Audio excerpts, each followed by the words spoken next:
everyone!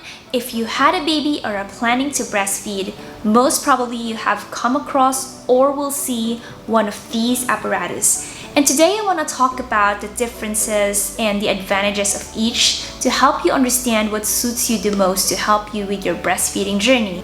I know that being a mom, especially if you're a first-time mom, can be overwhelming, and I used to not really understand how all of this breastfeeding shenanigan works. It took me quite a while to be able to figure out what exactly I'm doing, and I'm hoping that this video will help you clarify the differences of these breast pumps. Before I dive into the video, there are 3 points that I want you to keep in mind and consider before deciding which breast pumps to buy. First is the cost or your budget.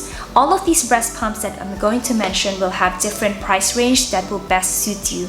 So are you gonna save or are you gonna splurge? It will also depend how long you're planning to pump, because definitely if you're planning to pump for just a short period of time, then save. But if you're planning to do this for a long term, then I would definitely recommend for you to invest in a sturdier, hardworking pump. Second is how often you plan to pump.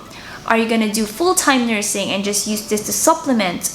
Or are you planning to mix nursing and bottle feeding so you'll just pump occasionally? Or are you planning to exclusively pump all the way to feed your baby? Third is your lifestyle. Are you a stay-at-home mom that you're always with your baby the whole day? Or are you a work-at-home mom? You are busy, but in case your baby needs you, you're still within reach? Or does your work require you to work in the office that you have to be away from your baby the whole day? These are some general basic questions that I want you to keep in mind and consider before deciding to buy your breast pump. So if you're interested to know more about the silicone pump, the manual pump, or the electric pump, then keep on watching. First is the silicone pump, also known as the milk collector pump. How this works is that you attach it on one side while your baby feeds on your other boob. Just in case you're not familiar with breastfeeding, when one of our boob triggers a letdown, the other one follows. So if you don't catch that milk, there are going to be a lot of liquid gold going to waste. So this was created not only to catch milk, but also latch on and create a vacuum to efficiently collect your milk. Out of the three, I would say that this is the most affordable and the simplest of all. You have a silicone pump and a dust collector. Some of the pumps actually don't come with this, but I find that this is really useful just in case you're going to burp your kid before transferring to the other boob, so that it's just not going to get contaminated. Also, it has a suction cup base to prevent it from getting knocked over the table or something like that. This is made and should be made of 100% food grade silicone so that it's safe to collect milk in it. Also, it just comes with one size, so you don't have to worry about your size or anything like that, because it's a one-size-fits-all pump. It's so easy to clean, you don't need any assembly, and it's very, very portable, which is why I love it so much. This is also really useful if your baby's a one-side feeder, especially at night, and you just want to drain out your boobs simultaneously so you don't have to pump after the feeding.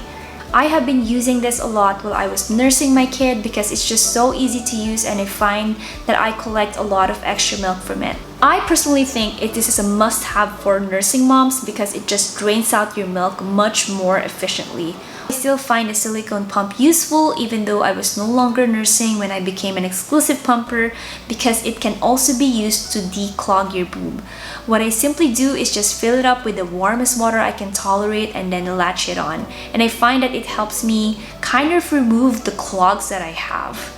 However, some of the things that you need to consider is that silicone pumps are not a replacement for an electric or a manual pump because it does not trigger letdown. I have read some people can trigger letdown when they repeatedly pump this on their boob. I personally tried it and it did not work out for me. I still find that this one works better when your baby is latching on the other side. Also, you have to latch it on really well, and just be conscious that your baby doesn't knock it off during breastfeeding, because that certainly happened to me and there were a lot of milk wasted. So either you latch it on with the traditional way, or a lot of people would like to flip back the flange and then latch it for a deeper grip on your boob. My lactation consultant also recommended me not to leave this on for too long because it can be quite uncomfortable, especially with the vacuum. Other than that, this is a must-have breast pump. The second tool would be the manual pump. It's very handy, it's quiet, and you have full control. The main difference of this and the silicone pump is that it has a letdown and an expression mode that you can control. Really similar to the electric pump, only without the machine. The great thing about this is that it has customizable suction because literally the power is in your hands. You control how long you're gonna pump, you're gonna control the strength. If you look at the front here, it has two modes. The first is the front, which mimics kind of the short sucking motion of the baby to trigger the letdown, or also known as the stimulation mode. And then after you have the letdown, you shift to the back where you have a longer suction strength, and that's the expression mode. It has the same concept with an electric breast pumps, only without electricity. How cool is that? You don't need to charge and you don't need to worry about any blackouts. And some people actually said that they respond better to manual pumps because they get full control of how strong and how fast they want to pump. You can totally use the manual pump without your baby nursing because it already mimics the suction motion of your baby. So you can use this to collect milk when you're away from your baby. What I like about this is that when I go out, I simply just pop this one inside my bag and that's it. It's so portable, it's so easy as compared to when I'm packing my electric breast pump, which I need to bring a whole new diaper bag for it because there's just a lot of parts and also the machine is really big. I love this one for that, but on the milk collection side, I personally do not collect as much milk as I do with the electric pump. So this will work for an occasional pumper if you're away just for a while. You can totally try this out if you will respond better to it. I don't, unfortunately. I'm one of those people who don't respond to this very well. I think it takes a lot of effort and can be tiring, especially if you're an exclusive pumper and have a full day schedule of pumping. This would be great if you're an occasional pumper or if you're one of those people who respond better to manual pump. Unfortunately, I'm not. This is my go-to pump whenever I'm going to short trip out and I don't want to pack a lot and I just want to relieve that engorgement, and then I pump again at home just to kind of empty myself out. Also, the downside of this is that you cannot multi-purpose as opposed to electric breast pumps where you can get a hands-free bra and just do your work while the machine does all of the milking for you. This one you have to be really hands-on to collect your milk.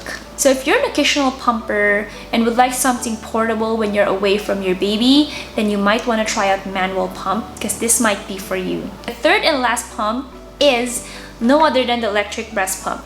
This is a Spectra S1 and it's a hospital grade pump. This one has customizable suction and I have been using this and thankful for it for helping me go through 2 years of exclusively pumping for my kid. I wouldn't have made it to 2 years without the electric pump because I have already lost track how long I pumped, how much I pumped, how frequent I have pumped.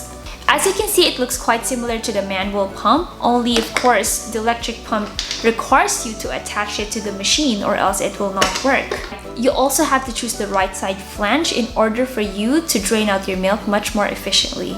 I find that with using an electric breast pump, it actually empties you out much faster and much more effectively. This is also great if you have a preterm baby and your baby cannot latch yet but you want to establish your milk supply immediately, because how it works is like the law of supply and demand.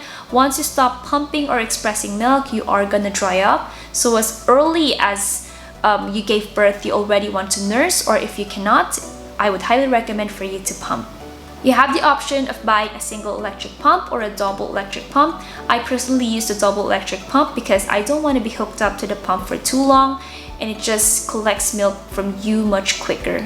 Plus, if you have a hands-free bra, you can do anything you want while pumping at home, so it just gives you that free hand to do something else while you pump.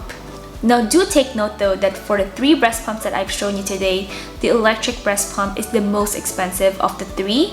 And also do check if your insurance covers your breast pumps. I was fortunate enough to have my mom sponsor my breast pump because it is quite pricey.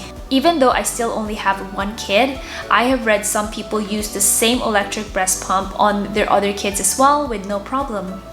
Personally, I find this really bulky, not because, obviously for the size, but also the shape of it is quite awkward.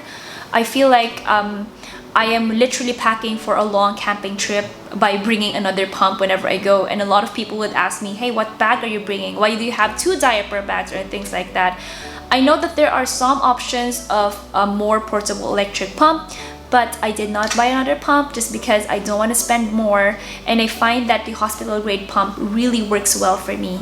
The only thing that I could have wished with using my electric breast pump was that I purchased a hands-free cup, because it's just so difficult to pump in public when you have this flange sticking out. So I personally find myself that I need to isolate from the event, or if we have dinner, I have to isolate myself for the next 30 minutes, usually in the bathroom.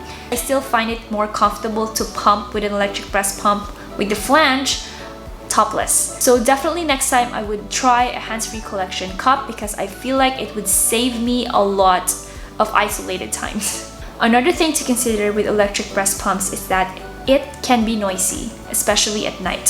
So the reason why I bought Spectra S1 is because I find that this is much more quieter than the other breast pumps that I have tried, and there are a lot of parts to clean because you have 2 breast pumps, but it's definitely worth the investment if you're looking to pump for a long term and also be an exclusive pumper. This is definitely the hardest working of all the pump, because this gave me no problem.